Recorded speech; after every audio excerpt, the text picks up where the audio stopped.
नमस्कार। Chanakya IAS academy के daily current affair session में आपका स्वागत है। आज है 25 अगस्त और 25 अगस्त से जितने भी महत्वपूर्ण प्रश्न बनते हैं हम उन पर चर्चा करेंगे। हमारा आज का पहला प्रश्न है, हाल ही में किसके द्वारा हवा से हवा में मार करने वाली एस्ट्रा मिसाइल का सफल परीक्षण किया गया है? तेजस, अपाचे, राफेल या फिर इनमें से कोई नहीं? तो अभी हाल ही में लाइट कॉम्बैट एयरक्राफ्ट यानी तेजस के द्वारा एस्ट्रा मिसाइल का सफल परीक्षण किया गया है। लाइट कॉम्बैट एयरक्राफ्ट तेजस ने गोवा के तट पर एस्ट्रा स्वदेशी बियॉन्ड विजुअल रेंज हवा से हवा में मार करने वाली मिसाइल को सफलतापूर्वक लॉन्च किया है। एस्ट्रा अत्यधिक पैंतरेबाजी वाले सुपरसोनिक हवाई लक्ष्यों को भेदने और नष्ट करने के लिए हवा से हवा में मार करने वाली अत्याधुनिक मिसाइल है, जिसका उद्देश्य तेजस की युद्धक क्षमता को बढ़ाना और आयातित हथियारों पर निर्भरता कम करना है। इसे रक्षा अनुसंधान एवं विकास प्रयोगशाला, अनुसंधान केंद्र, इमारत और DRDO की अन्य प्रयोगशालाओं द्वारा डिजाइन और विकसित किया गया है। हमारा आज का अगला प्रश्न देखेंगे। ई गवर्नेंस पर 26वां राष्ट्रीय सम्मेलन किस शहर में आयोजित किए जाने की घोषणा की गई है? नई दिल्ली, इंदौर, भोपाल या फिर राजस्थान? तो अभी हाल ही में इंदौर में ई गवर्नेंस पर 26वां राष्ट्रीय सम्मेलन आयोजित करने की घोषणा की गई है।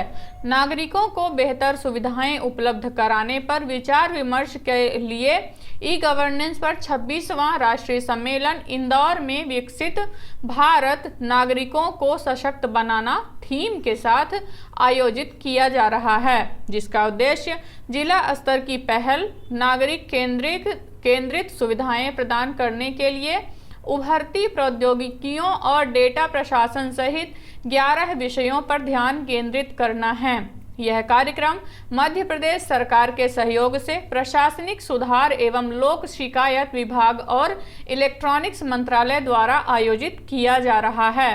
हमारा आज का अगला प्रश्न देखेंगे। हाल ही में किस राज्य ने अपना पहला AI स्कूल लॉन्च किया है? केरल, कर्नाटक, नई दिल्ली या फिर आंध्र प्रदेश? तो अभी हाल ही में केरल में पहला AI स्कूल लॉन्च किया गया है। पूर्व राष्ट्रपति रामनाथ कोविंद ने तिरुवनंतपुरम के शांतिगिरी विद्या भवन में केरल के पहले AI यानी आर्टिफिशियल इंटेलिजेंस स्कूल का उद्घाटन किया है। यह एक नवीन शिक्षण पद्धति है जो कृत्रिम बुद्धिमत्ता प्रौद्योगिकी की मदद से छात्रों के लिए अंतर्राष्ट्रीय मानकों और गुणवत्तापूर्ण शिक्षा के अवसरों को सुनिश्चित करती है। इसे वैदिक ई स्कूल के सहयोग से दुनिया के सबसे उन्नत शैक्षिक प्लेटफॉर्मों में से एक आई लर्निंग इंजन USA द्वारा डिजाइन किया गया है। हमारा आज अगला प्रश्न देखेंगे। नरेंद्र मोदी ने 15वें ब्रिक्स शिखर सम्मेलन में भाग लिया। इसकी अध्यक्षता किस देश के द्वारा की गई है? भारत, दक्षिण अफ्रीका, चीन या फिर रूस?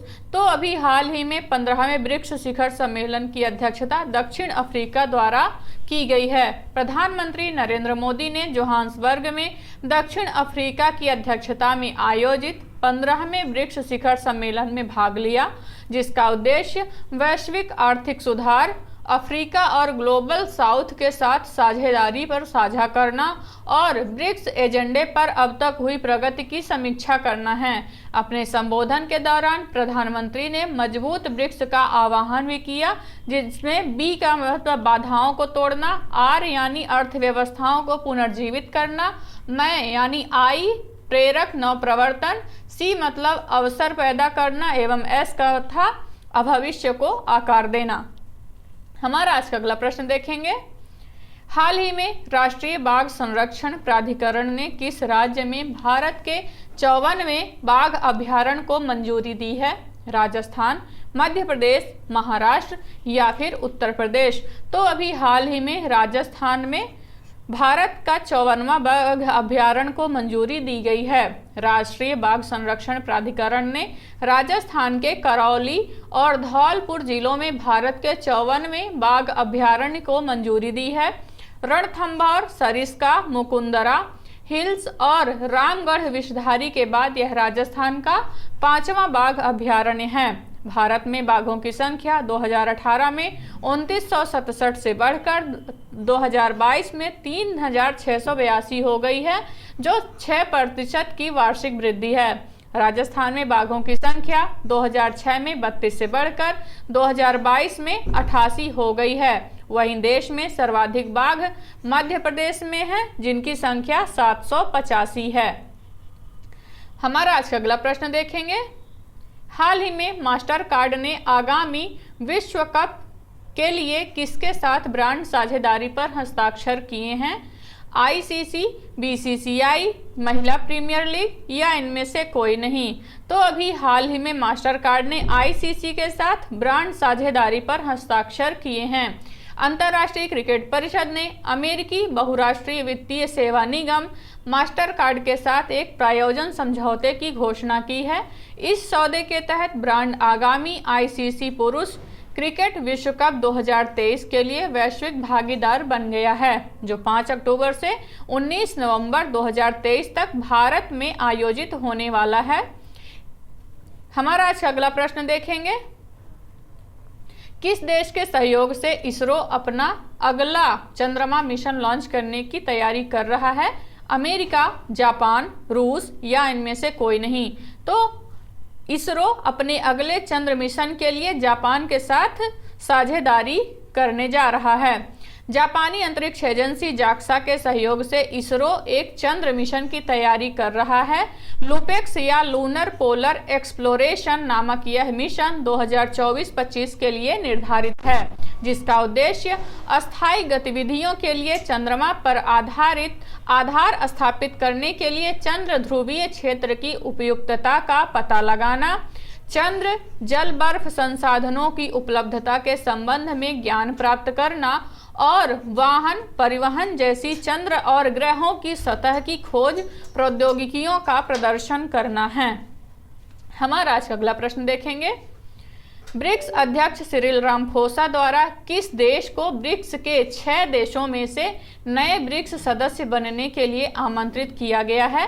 संयुक्त अरब अमीरात, मिस्र, इथियोपिया या इनमें से सभी? तो अभी हाल ही में ब्रिक्स अध्यक्ष सिरिल रामफोसा द्वारा इनमें से सभी देशों को आमंत्रित किया गया है ब्रिक्स के सदस्य देश बनने के लिए। दक्षिण अफ्रीका के राष्ट्रपति और ब्रिक्स अध्यक्ष सिरिल रामफोसा ने घोषणा की है कि समूह ने अर्जेंटीना, मिस्र, इथियोपिया, ईरान, सऊदी अरब और संयुक्त अरब अमीरात को 1 जनवरी 2024 से पूर्ण सदस्य बनने के लिए आमंत्रित किया है, जिसका उद्देश्य वैश्विक दक्षिण यानी ग्लोबल साउथ के हितों की रक्षा के लिए प्रतिबद्ध गठबंधन के साथ जुड़ने के लिए कई इच्छुक देशों के लिए दरवाजे खोलना है। यह 20वीं सदी में स्थापित अन्य वैश्विक संस्थानों में सुधारों का एक उदाहरण हो सकता है। हमारा आज का अगला प्रश्न देखेंगे। हाल ही में किस संस्थान की भूमिका को पुनर्गठित और पुनर्परिभाषित करने के लिए पैनल का गठन किया गया है?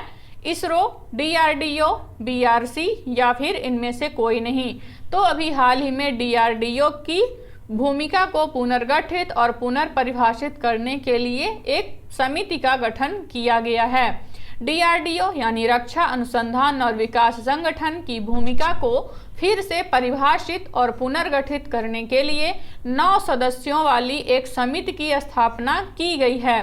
समिति का कार्य डीआरडीओ की भूमिका का पुनर्गठन और पुनर्परिभाषण करना है, विदेशी संस्थाओं के साथ सहयोग को बढ़ावा देना, शीर्ष स्तरीय प्रतिभाओं को आकर्षित करना और बनाए रखना और अपने अनुसंधान प्रयासों को सुव्यवस्थित करना है। नवनियुक्त समिति का नेतृत्व सरकार के पूर्व प्रधान वैज्ञानिक सलाहकार के विजय राघवन करेंगे। हमारा आज का अगला प्रश्न देखेंगे। Drunk on love the life vision and songs of Kabir पुस्तक के लेखक कौन हैं?